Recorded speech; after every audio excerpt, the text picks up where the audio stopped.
Hey everybody, we are here in Minnesota. I'm visiting with Jan Markell, who lives in the frozen tundra, as you can see behind me.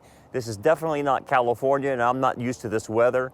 But anyway, we're coming out here to do Thursday night with Jan at Mark Henry's church, Revive Church. And we're going to be talking about the deep state and the opposition Trump's going to get.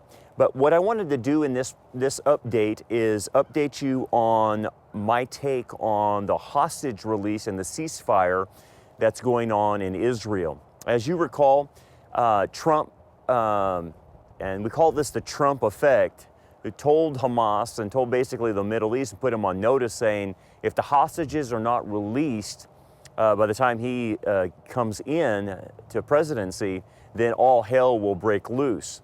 And the Middle East respects that. The Muslim world understands that Trump's the type of guy that will take them out. He did that with Soleimani with a drone, and so he puts people on notice. And we're very happy that Trump's in office, because Biden, they weren't afraid of Biden, they weren't afraid of the United States because they knew Biden wasn't going to do anything. But now with Trump in office, they know this guy is a player, and he scares them. And so Hamas is now doing a deal with Israel. And again, this is what we call a Trump effect. But I wanted to explore the deal a little bit and let you know that this deal, even though it's great that the hostages are going to be released, and it's going to be they're going to be released in 3 phases, and I'll talk about that, it's not the greatest deal you could possibly get. And I want to explain a little bit what it does. First off, let's talk about the hostages. There's I think 101 hostages still left, I think, and we don't know if some of them are dead. We think a certain portion of them are dead. But anyway, they plan to release the hostages in 3 stages. And the first stage is, the elderly, women, children, and they're going to be released. But the deal that Israel had to make is that in order to get these hostages released, this first wave of hostages, Israel had to give up 1,000 of its prisoners from Gaza who are nothing more than terrorists. So yes, Israel had to give up 1,000 terrorists that they had in their Israeli prisons in order for these hostages to be released. Well, that's unacceptable. That's crazy. So we're going to allow 1,000 terrorists to go back into Gaza. And what do terrorists do that want to commit Islamic jihad? They want to go right back and do exactly what they have always been doing. And look, I've been on the ground in Israel. We've talked to the Israeli soldiers, and they tell us stories like, they went and helped a Hamas terrorist, and they took him to a hospital, and they bandaged him up, fixed his broken leg or whatnot. And then they asked the terrorist, after they went to an Israeli hospital and got fixed up, do you still want to kill us? And the terrorist said, absolutely, I still want to kill you, because that's the mindset you're dealing with. And so you released 1,000 terrorists back into Gaza, you got the same problem. You're releasing terrorists that want to kill Jews. That's unacceptable. The second thing then is on the hostage release, since it's in 3 phases, is Israel doesn't know what they're going to get or what Hamas will demand on the second release or the third release. They could ask for another 1,000 prisoners or another 3,000, who knows? But in order to get these other hostages, Israel has to condescend to give Hamas kind of what they want, which that's not a good deal at all for Israel to release more terrorists. So that's the raw end of the deal, partly of it. And look, Netanyahu is under the pressure of the leftists in Israel and a lot of the family members that continue to protest in Tel Aviv, in Hostage Square there in Tel Aviv, and they've put pressure on to do any deal possible to get the hostages back. Well, again, that's coming from a leftist mindset. The end justifies the means. And most of us that look at this from a biblical standpoint saying, that's not a deal at all. Release the hostages and then we release more terrorists. I don't know. I don't agree with that. The second thing you have to think about in this deal is that Israel is supposed to withdraw from the area of Gaza. Well, that's insane. And as you and I have been watching this drama play out for 15 months, one of the problems with the generals have been doing, the generals are leftists, by the way, in Israel. They're just like Mark Milley in the United States, right? And what they have been doing, the IDF is extremely frustrated about this. And we talk to the soldiers in Israel, and they're frustrated with the generals. The generals then will send the Israeli soldiers in, they'll clear out an area, and then not keep it, and then just move off of it. And then what ends up happening is the terrorists come back and booby trap the area again. So Israel has to go back and clear it out again. It's so stupid, and the soldiers are totally frustrated about this. And so they go and take an area, withdraw according to what the generals want, which is just mind-blowing that these generals would do it. But I guess that's the leftist mindset. If you and I were running a military, we would take an area and hold the area. We don't give it up and clear it out and then let's let it go back. I think about what Jesus said about demons. He says, you go in and you clean the house of one demon, right? And you sweep the house clean, but if you don't fill the house, what happens? 7 demons come back. I mean, that's the principle the Lord gave about demons, right? And he was talking about Israel in that respect.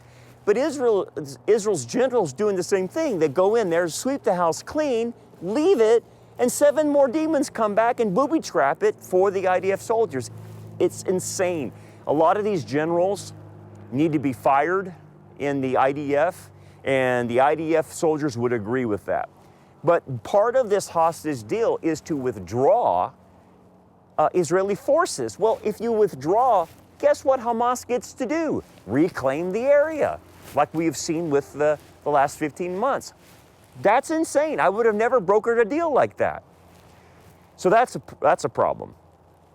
The third problem is Israel is to allow Egypt to continue to give more supplies to Hamas. Now, here's the thing. The United States and Israel has been supplying food and medical and all kinds of things to the Gazans. In fact, they've set up a camp outside there where they feed and give all the things that the Gazan civilians need, if there is such a thing as a Gaza civilian. And there's debate on that. I don't really think there's a lot of Gazan civilians anyway. They all overwhelmingly, the majority supported what Hamas did to Israel. So that's debatable. But according to our IDF soldiers, they say there is no civilians. That's according to our IDF soldiers that we have talked to on the ground that has been in Gaza. And I think I'm going to believe the IDF soldiers over what I hear from the media. So anyway, United States and Israel have been abundantly supplying food and water, 450 trucks a week, okay? So all of a sudden, part of this deal, they're going to allow Egypt to supply them. Now, here's what you have to understand about what's going on with the supplies. Hamas is the one who gets the supplies. And then Hamas takes that, they give it to themselves, then they give it to their foot soldiers, and then they give it to their supporters, and then once that's done, they sell the rest on the black market, and they make money.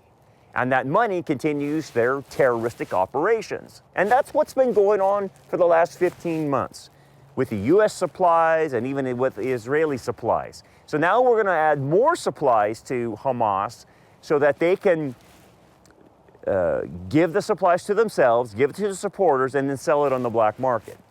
It's insane. It's stupid. And that's what's been going on. But you're not going to hear that in the media. So that's the problem with this hostage deal. And Netanyahu was under a lot of pressure, no doubt about that. And a lot of the leftists were putting pressure on him. A lot of the families in Israel were putting pressure on him to make this type of deal. But it's a raw deal. Are we happy the hostage get released? Yeah, but we still don't know the second and third phases of what Hamas will demand. So what should happen? What should happen is this. Hamas is ordered by the United States or Israel to release all hostages, and like Donald Trump said, all hell will break loose. We will eliminate every one of you. And basically what needs to happen is Hamas needs to be eliminated off the face of the planet, along with Hezbollah, along with any terrorist organization like the Houthis or anyone else. And so ultimately, you can't sit down and let Gaza go back to Hamas, because if it goes back to Hamas and Israel withdraws, then we're back to status quo. We're back to things that were like in the Gaza before October 7th, with Hamas running the show, terrorist organizations, bombings, all kinds of stuff, rockets being fired, that whole mess. And it's like, all of this was for that? That's where we end up, where we started? That's unacceptable, and Israel should not accept it, and I hope they don't. But I hope things change, but unfortunately, this ceasefire hostage deal is a raw deal for Israel.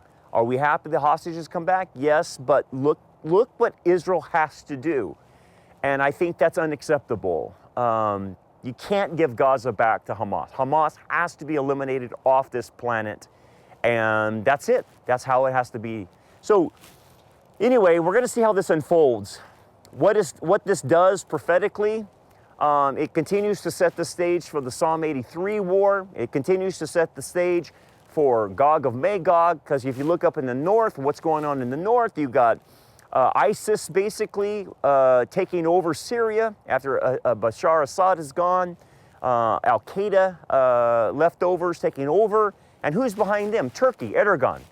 And Erdogan wants to establish the Ottoman Empire and reclaim Jerusalem. They always want to reclaim Jerusalem, like as if it's theirs and not Jewish.